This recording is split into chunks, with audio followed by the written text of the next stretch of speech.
Hello everyone. तो प्यारे भैया कैसे हैं आप सब। तो हम कर रहे हैं 9th क्लास मैथमेटिक्स। उसका चैप्टर नंबर है 4 न्यू बुक पीटीबी। और उसके एक्सरसाइज 4.1 को हमने स्टार्ट किया हुआ है। उसके क्वेश्चन नंबर 1 को एंड क्वेश्चन नंबर 2 को हम कर चुके हैं। सो प्यारे भैया आज की इस वीडियो में हम करने जा रहे हैं क्वेश्चन नंबर 3 को अटेम्प्ट। सो प्यारे भैया बने रहिए हमारे साथ क्योंकि हम कर रहे हैं fast and furious preparation. So let's start the video. Question number 3 में बोला गया फैक्टराइज, जस्ट यही कीवर्ड दिया गया। सो हमने नीचे कुछ उसके पार्ट्स हैं, 8 पार्ट्स हैं, हमने आइए उनको बारी बारी सॉल्व करना है। So let's start. तो अच्छा कहा गया फैक्टराइज करना है, तो फैक्टराइज करने के कुछ डिफरेंट तरीके हैं, हम उनको देखेंगे। तो आइए इसको शुरू करते हैं। क्वेश्चन नंबर 1 का, क्वेश्चन नंबर 3 का पार्ट 1 बोलता है x square plus x minus 12।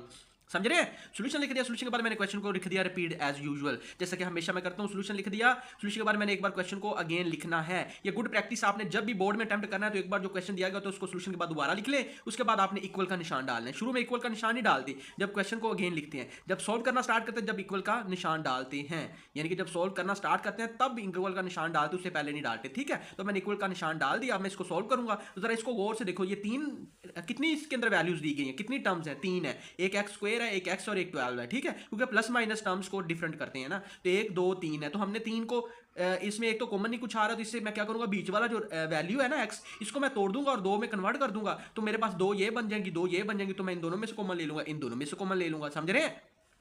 तो ये काम करने के लिए मैं क्या करूंगा, एक्स के मैंने 2 ऐसे टुकड़े करने हैं कि उनको प्लस माइनस करूं तो एक्स ही आए, और उनको मल्टीप्लाई करूं तो ये 12 आए। वैसे तो 12 एक्स स्क्वायर होना चाहिए, 12 एक्स स्क्वायर होना चाहिए, बट आप एक्स को छोड़ो, ये लंबी कहानी है। जस्ट आप क्योंकि आपने ये समझना है कि क्वेश्चन को सोल्व कैसे करना है, तो आपने जस्ट ये सोचना है कि उन एक्स को छोड़ के जो बाकी जो वैल्यूज होती है ना एक्स स्क्वायर के, जो कॉन्स्टेंट होते हैं जो शुरू में लगे होते हैं, यानी 3 और 4 हो गया, या फिर कोई 5 6 हो गया, या फिर 2 और 8 हो गया, तो उनका जो मल्टीप्लाई करने से 12 आ जाए और उनको प्लस माइनस करने से एक्स आ जाए। ये जो इधर वैल्यू दी गई होती है वो आ जाए। ठीक है, तो इधर कितना शुरू में दिया गया, इधर तो भाई देखो ये मैं लगा ही देता हूं 1 है, वैसे 1 लगाते नहीं है, चलो मैंने लगा दिया। तो उनको प्लस माइनस करने से 1 आना चाहिए और उनको मल्टीप्लाई करने से ये 12 आना चाहिए। तो देखते हैं, अब 3 को मैं 3 और 4 के ऐसे मैंने फैक्टर बना दिए हैं कि इनको मैं प्लस माइनस करूंगा तो 1 प्लस 1 आएगा। क्यों भी प्लस 1 आएगा, देखो ये माइनस का 3 है, ये प्लस का 4 है। तो देखो ये माइनस का 3 और प्लस का 4 जब मल्टीप्लाई प्लस माइनस होंगे तो प्लस 1 ही आएगा, क्योंकि माइनस का 3 और प्लस 4 है, तो क्योंकि बड़ी रकम का साइन आता है तो प्लस आ जाएगा, और -3 जब 4 में से निकलेंगे तो 1 बच जाएगा।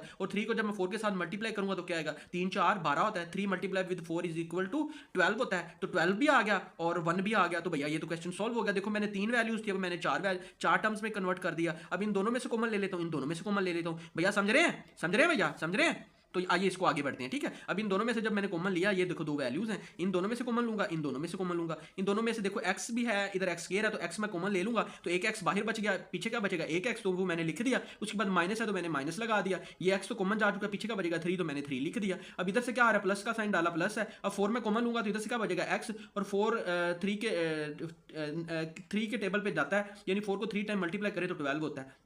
तो 12 आता है 4 के टेबल में। तो मैं क्या करूंगा, 4 जब कॉमन लिया इधर से एक्स आ जाएगा, माइनस का माइनस आ जाएगा। 4 को मैं 3 के साथ मल्टीप्लाई करूं तो 12 होता है, तो मैंने 3 लगा दिया। अब देखो ये दोनों वैल्यू सेम है, तो इनको एक बार लिख लेता हूं, और जो ब्रैकेट के बगैर है यानी x प्लस 4 है, एक बार उसको लिख देता हूं। तो देखो ये सोल्व हो गया, इजी पीजी। ये भैया हमारा आंसर है, ये भैया हमारा आंसर है। समझ रहे हैं ना। आइए पार्ट नंबर 2 की तरफ मूव करते हैं। पार्ट नंबर 2 में बोला गया है, देखो क्वेश्चन तो पहले ही सॉल्व है, आइए अब इसको समझते हैं कि ये किस तरीके से सॉल्व हुआ है। एक्स स्क्वायर है प्लस 7x प्लस 10 है। समझ रहे हैं। अब मैं क्या करूंगा, सोल्यूशन लिखूंगा, सोल्यूशन के बाद मैंने क्वेश्चन को लिख दिया अगेन। अब मैं करूंगा 7x के 2 ऐसे मैंने टुकड़े कर देने हैं कि उनको प्लस माइनस करूं तो ये 7x ही आए, और उनको मल्टीप्लाई करूं तो 10x आए, 10x स्क्वायर आए, क्योंकि ये भी साथ इसके अटैच हो जाता है, तो 10x स्क्वायर आए। तो सिर्फ आप 10 को ध्यान में रख लो कि उनको मल्टीप्लाई करें तो 10 आए, और टुकड़े करूं तो वो प्लस माइनस करूं तो वो 7x आए। तो मैं एक 5 का टुकड़ा ले लेता हूं, एक 2x का टुकड़ा ले लेता हूं। तो देखो 5 को 2 के साथ ऐड करूं तो 5 और 2 कितना होता है, 7 ही बन रहा है, और इनको मल्टीप्लाई करो, 5 को 2 के साथ मल्टीप्लाई करो तो 10 भी बनता है। तो भैया ये तो सॉल्व हो गया। अब ये पहले इन दोनों में से मैं कॉमन ले लेता हूं, इन दोनों में से कॉमन ले लेता हूं, इन दोनों में से कॉमन लिया x, यानी इन दोनों में से मैंने कॉमन लिया तो क्या आ गया, x, पीछे का बचा एक x और साथ में एक 5 बच जाएगा, क्योंकि x नहीं लिखेंगे क्योंकि वो तो कॉमन आ चुका है। ठीक है, अब इन दोनों में से क्या कॉमन आएगा, 2 कॉमन आ जाएगा, 2 कॉमन आ गया तो पीछे का बचेगा, इधर x बच जाएगा, और 2 को 5 के साथ मल्टीप्लाई करें तो 10 होता है। देखो ये बीच वाली वैल्यू सेम है, हाँ भैया सेम है, तो एक बार ये लिख लो, एक बार ब्रैकेट के बगैर यानी x प्लस 2 लिख लो, तो ये हमारा आंसर सॉल्व हो चुका है। भैया समझ रहे हैं, समझ आइए, इजी पीजी। आइए पार्ट नंबर 3 की तरफ मूव करते हैं। पार्ट नंबर 3 में बोला गया x square minus x 6x plus 8 है। अब x के मैंने दो ऐसे टुकड़े कर देने कि उनको प्लस माइनस करें तो यही आए 6x आए, और उनको मल्टीप्लाई करें तो 8 आए। तो भैया एक -4x ले लो, एक -2x ले लो, एक -4x ले लो, एक -2x ले लो, तो इनको प्लस माइनस करो तो क्या आएगा, -4x -2x -6x ही बनता है, और इनको मल्टीप्लाई करो तो माइनस माइनस प्लस हो जाता है, और मल्टीप्लाई करो 4 इंटू 2 क्या बनता है, 8 बनता है। तो भैया ये बहुत ईजी पीजी ये दो फैक्टर्स इसके बन जाएंगे, ठीक है। अब पहले दोनों में से कॉमन ले लो, आखिरी दोनों में से कॉमन ले लो। पहले दोनों में से कॉमन लिया तो x आ गया कॉमन, इधर से एक x इधर आ जाएगा, माइनस का माइनस आ जाएगा, 4 आ जाएगा, और इधर से माइनस बाहर है तो 2 कॉमन लिया तो x एक आ जाएगा, और क्योंकि बाहर माइनस है तो अंदर के साइन चेंज हो जाएंगे, प्लस माइनस में कन्वर्ट हो जाएगा, और 2 को 4 के साथ मल्टीप्लाई करें तो 8 आता है। अब ये ना कहना ये माइनस कैसे आएगा, क्योंकि बाहर माइनस था तो अंदर के साइन चेंज, यानी ये चेंज हो गए तो माइनस आ जाएगा, समझ रहे हैं। अब देखो अंदर वाली दोनों वैल्यू सेम है, ब्रैकेट के अंदर वाली, हाँ भाई उसको एक बार लिख लो, और जो ब्रैकेट के बगैर यानी x -2 है उसको एक बार लिख लो, तो ये हमारा आंसर आ जाएगा। भाई इजी है, समझ रहे हैं। तो ये था हमारा पार्ट नंबर 3। पार्ट नंबर 4 की तरफ हम मूव कर रहे हैं प्यारे भैया। पार्ट नंबर 4 में बोला गया x² - x -56। सोल्यूशन लिख दिया, सोल्यूशन के बाद मैंने क्वेश्चन को लिख दिया अगेन, अब इक्वल का निशान डाला, और x के मैंने दो ऐसे टुकड़े करने हैं कि उनको प्लस माइनस करें तो -1x आए, क्योंकि ये 1 तो है या ना इसके साथ लगा हुआ है, नजर नहीं आ रहा, तो -1x आए, और उनको मल्टीप्लाई करें तो वो 56 आए। 1 मिनट रुकिएगा, ठीक है, तो वो 56 आए। तो मैं टुकड़े करता हूँ -8x के प्लस 7x के, क्योंकि -8x और प्लस 7x कितना बनता है भाई 1x ही आएगा, क्योंकि ये माइनस का 8 है और प्लस का x है, तो -8x में से 7x निकलेंगे तो वो -1x बचेगा, और इनको मल्टीप्लाई करोगे तो 8 7 को करोगे तो वो 56 ही बनेगी, यानी 8 को 7 के साथ मल्टीप्लाई करो तो वो 56 ही आता है। तो ये दोनों टुकड़े हो गए। जब आप लोगों ने ये दो टुकड़े कर लिए तो आगे बहुत ईजी काम है, इन दोनों में से कॉमन लो x आ जाएगा, तो एक x अंदर चला जाएगा, माइनस का माइनस और 8 का 8। अब इनमें से 7 कॉमन लूंगा तो x आ जाएगा, माइनस का माइनस और 7 को 8 के साथ मल्टीप्लाई करो तो 56 होता है, ठीक है। एक बार ब्रैकेट के अंदर वाला लिख लो क्योंकि ये दोनों सेम है, और एक बार ब्रैकेट के बगैर वाला x - x + 7 लिख लो, तो ये हमारा आंसर है, समझ रहे हैं। तो ये था पार्ट नंबर 4।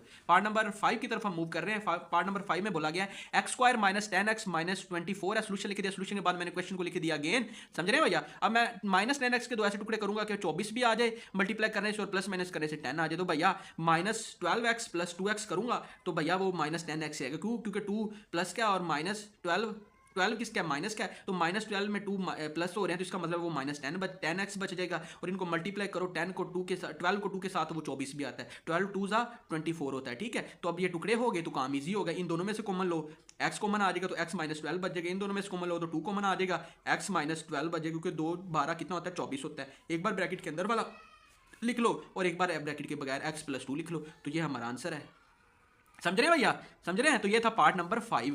पार्ट नंबर 6 की तरफ हम मूव कर रहे हैं। पार्ट नंबर 6 में बोला गया y² + 4y - 12 है। जस्ट फर्क क्या हुआ है, क्वेश्चन वैसे ही है, जस्ट पहले x था, y की वैल्यूज आ गई, सोल्यूशन लिख दिया, सोल्यूशन के बाद मैंने क्वेश्चन को लिख दिया अगेन। अब मैं 4y के ऐसे दो फैक्टर करूंगा कि उनको प्लस माइनस करें तो +4 आए, और मल्टीप्लाई करें तो 12 आए। भैया एक -2 का ले लेता हूँ, 2y ले लेता हूँ, एक +6 ले लेता हूँ, तो इनको मल्टीप्लाई और प्लस माइनस करो, देखो एक माइनस का 2y है और एक प्लस का 6 है, तो ये -2 जब 6y में से निकलेंगे तो +4y बचेगा, और मल्टीप्लाई करोगे 2 को 6 के साथ तो वो 12 भी आता है, तो 12 भी आ गया, ठीक है। अब पहले दोनों वाली वैल्यू में से मैं कॉमन ले लेता हूँ, और इन दोनों में से कॉमन ले लेता हूँ। इन दोनों में से कॉमन लिया तो y कॉमन आ गया, y -2 बच जाएगा। इन दोनों में से 6 कॉमन लिया तो y -2 बच जाएगा, समझ रहे हैं, क्योंकि 6 2 के साथ मल्टीप्लाई होकर 12 ही आना है। अब एक बार ब्रैकेट के अंदर वाला देखो, ये दोनों सेम है, ब्रैकेट के अंदर वाला लिख लो, एक बार ब्रैकेट के बगैर यानी x + 6 लिख लो, x -2 एक बार लिख लिया, x + 6 एक बार लिख लिया, तो ये हमारा भैया आंसर आ गया। तो ये था हमारे पास पार्ट नंबर 6। पार्ट नंबर हम 7 की तरफ मूव कर रहे हैं। इसके 8 टोटल पार्ट्स हैं, तो 2 पार्ट्स रह गए, आइए इनको सॉल्व करते हैं। पार्ट नंबर 7 बोलता है y² + 13y + 36।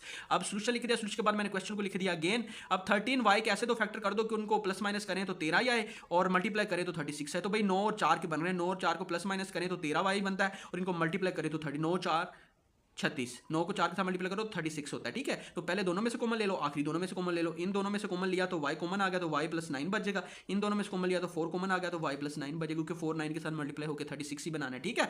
तो एक बार ब्रैकेट के अंदर वाला लिख लो, एक बार ब्रैकेट के बगैर वाला लिख लो। तो ब्रैकेट के अंदर वाला y + 9 है तो वो लिख लिया, और y + 4 जो ब्रैकेट के बाहर है उसको एक बार लिख लिया, तो ये हमारा भैया आंसर है, समझ रहे हैं, समझ रहे हैं। पार्ट नंबर आखिरी इसका क्या बोलता है, x² - x - 2 है। सोल्यूशन लिख दिया, सोल्यूशन के बाद मैंने क्वेश्चन को लिख दिया अगेन।